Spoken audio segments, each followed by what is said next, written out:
Assalamualaikum warahmatullahi wabarakatuh. Sahabat Maliki dimanapun Anda berada, masih di bulan suci penuh keberkahan. Nah, sekarang kita memasuki 1447 Hijriah, bertepatan 2026 Masehi. Saat ini saya sudah bersama salah seorang yang sangat luar biasa. Kalau dari Fakultas Sains dan Teknologi sepertinya mengenal beliau sudah. Kita akan menyapa terlebih dahulu Ibu Dr. Umayyatus Syarifah MA. Assalamualaikum Ustazah. Waalaikumsalam. Ya, saya panggil Ustazah Mawon nggih. Nggih. Bagaimana kabar hari ini Ustazah? Alhamdulillah sehat. Nggih, masih Gimana, puasa? Masih. Alhamdulillah saya harus sehat terus Ustazah ya. Karena jadi host di sini. Nggih. Selama 30 hari ya. Masya Allah, berturut-turut. Kita akan membahas salah satu tema nih Ustazah ya, Ramadan dan body revival seorang muslim. Ini khusus muslim atau muslimah Ustazah atau semuanya? Semuanya, muslimah dan muslim. Oke, sebelumnya boleh Ustazah untuk menyapa sahabat Maliki di rumah terlebih dahulu. Assalamualaikum warahmatullahi wabarakatuh. Masya Allah, waalaikumsalam. Sehat selalu warahmatullahi wabarakatuh. para akademisi dan juga kolega-kolega yang ada di UIN Maliki Malang. Kita sama semuanya ya. Ya, kita kembali ke tema yang sudah disampaikan tadi, Ramadan dan body revival seorang muslim. Ini yang kita bahas adalah tentang dalam tubuh atau seperti apa ini Ustazah? Oke. Jadi kita mulai dari Ramadan dulu ya, Mbak Imi ya. Jadi kalau dalam Quran itu kan ada kewajiban Bismillahirrahmanirrahim, ya ayyuhalladzina amanu kutiba alaikumusyamu kama kutiba alal ladzina min qablikum la'allakum tattaqun. Jadi dalam satu ayat itu kita dapat 4 nilai dalam puasa Ramadan itu. Satu normatif ya, dari kata kutiba itu kan normatif, ada kewajiban yang harus kita lakukan. Karena setiap muslim yang balik ya dia punya kewajiban melaksanakan puasa. Kemudian kedua adalah nilai purikatif, artinya kebersihan diri. Jadi ketika orang berpuasa dia akan berusaha membersihkan dirinya. Itu yang kemudian selaras dengan kalimat terakhir dari ayat tadi, la'allakum tattaqun, sehingga menjadi orang yang bertakwa. Tapi ada juga yang lebih penting lagi selain dua tadi. Selain normatif dan purikatif ada preventif. Jadi ketika orang puasa itu akan mencegah dia jadi tameng puasa itu. Jadi perisai untuk dia agar tidak melakukan hal-hal yang sifatnya mungkin buruk ya, menyakiti orang lain atau merusak lingkungannya. Jadi ada nilai preventif di sana. Yang keempat ada nilai preservatif, yaitu memelihara. Memelihara apa? Sumutasihu kan gitu ya dalam hadis itu. Jadi berpuasalah maka kamu akan sehat. Nah, di sini kita mencoba bagaimana hadis itu bisa kita hidupkan kembali dalam body revival kita, gerak tubuh kita dalam keseharian. Jadi selama ini orang memandang bahwasanya hadis itu atau sunnah sebatas praktek ritual formal. Padahal itu mengajarkan etika tubuh, kemudian kebiasaan sehari-hari, yang mana kita tidak sadar kalau itu sering kita lakukan. Sebenarnya betul. Jadi Nabi ketika bangun tidur sudah terekam kan oleh istrinya. Sampai 1 kali 24 jam dari wilayah domestik sudah keluar rumah, sudah direkam lagi oleh sahabat yang lain. Sehingga ketika kita menjalankan puasa itu body revival itu tidak hanya bersifat fisik, tapi juga kebutuhan fisik dan psikis. Nah, itu yang kita dapatkan dari salah satu kitab Syama'il Muhammadiyah karya At-Tirmidzi. Kalau saya melihat itu ketika bicara terkait merias diri, Nabi juga suka berhias. Dari atas ya, dari ujung kepala sampai ujung kaki gitu. Pakai minyak rambut, pakai wangi-wangian, bajunya yang selalu berganti dan bersih. Artinya itu juga mengandung nilai spiritualitas. Makanya disunahkan ya. Betul. Hal-hal yang mungkin kadang kita tidak sadar, kita sudah melakukan itu ya gitu kan. Kemudian selain itu kan ada ketika secara fisik tadi bersolek atau berhias diri, ada kebutuhan fisik juga, artinya asupan makanan yang masuk ke kita. Itu juga Nabi melakukan, dan kadang kita tidak menyadari itu gitu. Nabi suka minum air putih gitu kan. Nabi suka makanan yang manis, itu kan bisa dilakukan ketika puasa, dan itu sangat baik ya. Dianjurkan. Berbukalah dengan yang manis, kemudian air putih untuk mengurangi ya dehidrasi kita selama kita berpuasa gitu kan. Kemudian memakan sayur, meskipun sayurnya tidak sama dengan sayur yang ada di Indonesia, tapi kan intinya sayur. Sayurnya labu. Kemudian dia suka minum buah, buahnya semangka. Bisa kita tiru juga ya, semangka dan juga melon. Artinya kebutuhan fisik itu Nabi juga memberikan contoh gitu. Setelah itu selesai, masuk pada kebutuhan psikis. Tersenyumlah ketika ketemu temannya, kayak kita ini tersenyum. Menebarkan senyum. Betul. Menolong orang lain. Jadi sesuatu hal yang menumbuhkan kegembiraan kita. Salah satunya ketika kita tersenyum pada orang lain, itu kan memberikan energi positif. Betul. Kemudian menolong orang lain juga energi positif yang kita tularkan. Gitu. Menyedekahkan sebagian yang kita punya pada orang lain, itu juga menyenangkan kita yang memberikan, apalagi yang diberi. Jadi sangat komprehensif ketika Nabi bicara terkait body revival itu. Tidak hanya gerak tubuh, tapi bagaimana asupan tubuh dan juga psikis kita itu juga dipenuhi kebutuhannya. Tanpa kita sadarin sudah sering kita lakukan, Ustazah ya. Untuk menerapkannya sendiri bagaimana, Ustazah? Kan kadang kita tuh belum ngeh banget sunnahnya Nabi. Itu gimana untuk menerapkan di diri kita? Ya, pertama memang salah satunya kita baca yang baca terkait hadis. Tapi saya kira tanpa baca pun logika manusia itu bisa sejalan dengan itu. Artinya ini baik, ini buruk gitu kan. Kita kan dianugerahi 4 hal tuh. 1, nafsu. 2, akal. 3, jiwa. 4, hati. Nafsu anugerah, bukan untuk dimusnahkan kan. Artinya karena anugerah. Kita pengen makan banyak gitu kan. Nafsu itu harus dikendalikan. Pakainya pakai akal. Jadi akal tahu mana yang baik dan buruk gitu.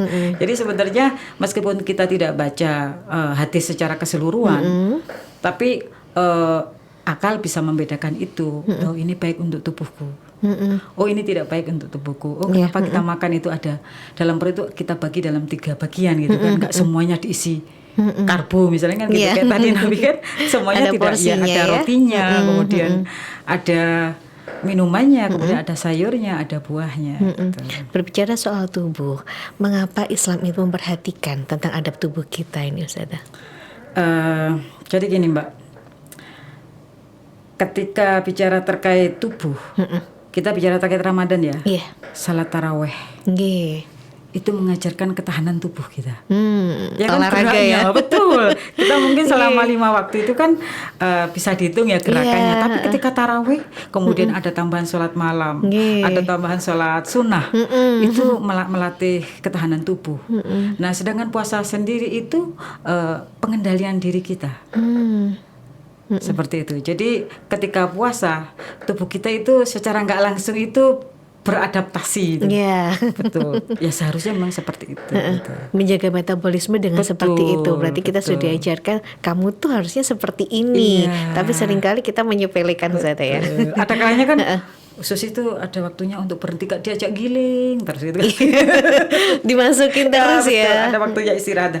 Puasa itu kayaknya momen yang pas ya untuk salah satunya dia mengendalikan diri baik dari nafsu kita makan, nafsu terkait yang hal sifatnya emosional, kemudian terkait ketahanan tubuh tadi, geraknya itu.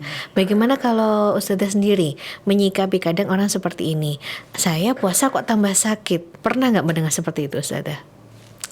Ya, pernah juga ya. Saya puasa kok pernah tambah sakit ya. Satu mungkin dia kurang ikhlas ya dalam puasanya. Tidak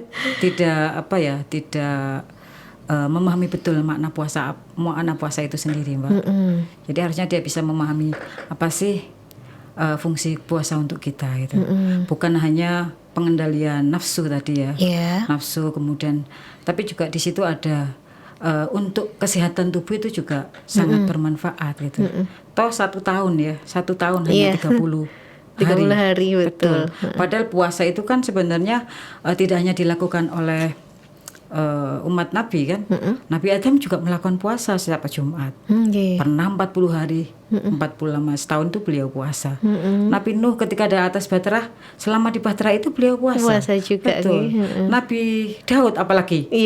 Puasa Daud ya. 1 hari berbuka, 1 hari berpuasa.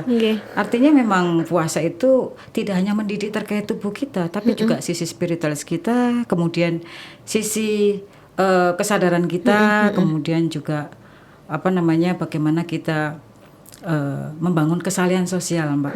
Contohnya ya misalkan ketika puasa itu kan karena semangat ya, ketika kamu berpuasa dengan iman, kemudian dengan iman maka akan aku hapus dosamu sebelumnya. Kan ada semangat di sana, semangat pahala ya, iman dan juga minta pahala itu. Ternyata tidak masalah sama Allah, kan ku hapus pahala dosa-dosamu sebelumnya. Artinya ya ketika orang berpuasa itu ada semangat diri untuk memperbaiki diri, tidak hanya terkait karakternya, tapi juga saya kira kesehatan itu juga berpengaruh. Nah, kita berbicara soal body revival. Nah, bersangkutan dengan kesehatan. Sebenarnya kalau kita setelah puasa, kesehatan apa saja sih Ustazah yang kita dapatkan? Oh iya betul, kesehatan apalah, lebih beringas mungkin ya, lebih semangat kan? Pasti lebih semangat, Mbak. Kenapa? Artinya ketika setelah puasa, kebiasaan itu harus kita lakukan terus-menerus. Kalau bisa, ya tidak harus semuanya ya. Body revival itu kan artinya tidak sekaligus semua kita lakukan. Tapi kan kita menghadirkan nilai-nilai kenabian dalam kehidupan kita itu kan, wah siapa yang nggak pengen gitu ya, menghidupkan nilai Nabi, digambarkannya kan ya manusiawi karena beliau manusia biasa. Tapi kan bagaimana kita menghadirkan sosok Nabi dalam kehidupan kita ya dengan mengamalkan tadi hal-hal yang mungkin kelihatannya kita nggak pernah lakukan kan gitu. Kayak ketika Nabi dikatakan makan kurma, Nabi suka makan rotinya roti gandum. Roti gandum secara protein lebih tinggi ya, Mbak ya. Iya, kalau kita tahu. Iya, kalau kita tahu betul. Dan beliau mengatakan rotinya bukan roti yang dalam arti kualitasnya kualitas nomor 1. Ternyata kualitas yang paling rendah gitu kan. Kemudian pakai selainya bukan selai Nutella gitu kan. Selai yang coklat, strawberry. Selainya selai cuka. Artinya Nabi itu mengajarkan kesederhanaan dalam makan pun, dalam mengkonsumsi makanan pun sangat sederhana. Coba nanti Mbak Mei pikirkan gimana kalau kesukaan Nabi itu wah kelasnya rotinya roti Citra atau mungkin ada di atasnya lagi ya. Holland itu kok, atau mungkin kesukaannya anggur. Susah sekali untuk meraih kesunahan Nabi dengan hal-hal yang cukup, mohon maaf, lebih mahal ya. Orang-orang yang mungkin dalam arti kurang sejahtera ya akan kesulitan untuk meraih kesunahan itu sendiri. Makanya yang diajarkan Nabi ya tidak hanya body terkait tubuh juga, tapi ya tadi psikis itu lebih penting. Karena dalam jiwa yang sehat itu pasti ada tubuh yang sehat juga kan. Iya, betul. Untuk menyikapi semua hal yang telah disampaikan, bagaimana cara kita untuk memperkuat semangat kita di bulan Ramadan ini? Nah, harus istiqomah itu sebenarnya. Itu susah ya, Mbak ya. Sama Mbak Mai, saya juga belajar. Kita semua belajar untuk istiqomah. Kan tadi sudah sampaikan tidak harus sekaligus, tapi ada hal-hal yang mungkin bisa kita lakukan. Kalau terkait ibadah ya mungkin ya tilawahnya mungkin kan semangat ya kalau Ramadan targetnya 30 juz, hatam berapa kali gitu ya. Ya kayak gitu ya, istiqomah dalam tilawah. Sholatnya yang mungkin ketika Ramadan ada sholat malamnya kita tambahi misalkan ya kita ikutkan di situ. Itu kan juga membuat tubuh kita sehat lagi ya. Kemudian sedekah juga kan. Sedekah itu kalau juga Ramadan sama. orang-orang ngasih jor-joran banget. Betul. Habis Ramadan sudah belum. Iya, baik Ustazah. Untuk body revival kita sudah kita bahas tadi, kesehatan juga sudah kita bahas. Kalau Rasulullah sendiri untuk menyampaikan kepada sahabat, adakah sesuatu yang bisa disampaikan? Mungkin khusus gitu? Nabi itu kan bentuk sunnahnya itu ada yang qauliyah, ada yang fi'liyah, ada yang takririyah ya. Jadi sahabat itu membaca setiap pesan Nabi lewat qaul. Qaul itu ketika Nabi bersabda ya sahabat mengatakan kembali dalam bentuk hadis itu. Ada yang bentuk fi'liyah, jadi Nabi tidak perlu berkata-kata. Jadi rule model, Nabi itu kalau melihat batu di tengah jalan disingkirkan.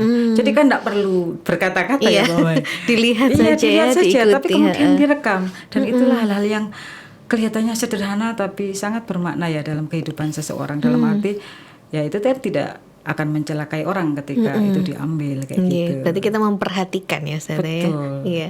Baik Ustazah, sebelum kita tutup perjumpaan kali ini, ada yang mau disampaikan untuk sahabat Maliki di rumah, pesan apa? Ada satu pesan ya yang ingin saya sampaikan bahwasanya Ramadan adalah madrasah yang menghidupkan kembali sunnah melalui tubuh, melalui kebiasaan dan juga kesadaran. Artinya tujuan Ramadan itu bukan hanya kita menahan lapar ataupun menahan dahaga, tapi membentuk manusia yang menghadirkan kembali nilai-nilai kehidupan dalam aktivitas kita dalam keseharian. Masya Allah, baik sahabat di rumah dan sahabat Maliki, kita tentunya harus tetap menjaga kesehatan dan jangan lupa untuk menjaga pola pikir kita tentunya. Dan kita lakukan lagi sunnah-sunnah di bulan Ramadan ini setelah bulan Ramadan selesai, setelah Lebaran kita tetap bersemangat ya Ustazah. Baik Ustazah, terima kasih sekali untuk kajian Ramadan kali ini. Semoga bermanfaat untuk kita semuanya. Amin. Dan saya akhiri, mungkin kita bisa menghadapkan Ustazah untuk kita closing. Saya akhiri perjumpaan di kajian Ramadan kali ini. Semoga berkah untuk kita dan juga untuk seluruh sahabat Maliki di rumah. Wassalamualaikum warahmatullahi wabarakatuh.